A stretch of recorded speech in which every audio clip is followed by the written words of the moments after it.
Ке се плати ли цената за добро пријателство со соседите, со уште една промена на име на важна историска личност? Ова прашање неминовно се поставува, откако без ниту една табла на која би требало да биде испишано Гоце Делчев, официјално е пуштен во употреба патот кој од Миладиновци преку Свети Николе води до Штип.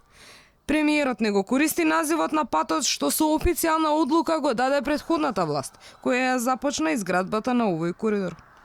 Ние го викаме Миладиновци, Свети Николе, Штип.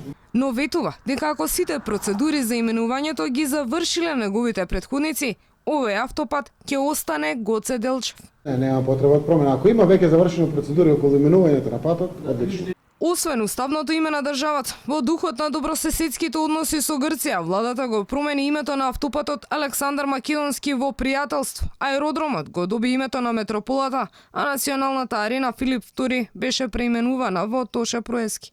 Освен од југ, постојани отстапки се бараат и од источна страна.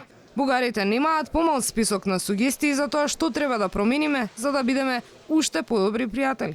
Последно, оттаму ни стигна порака, оти нема компромис околу прашањето за Гоце Делчев.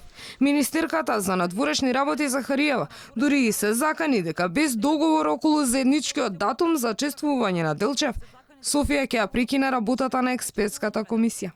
Няма как да правиш компромиси с истината. Тој Гоце Делчев си го е казал какъв е. Българин е.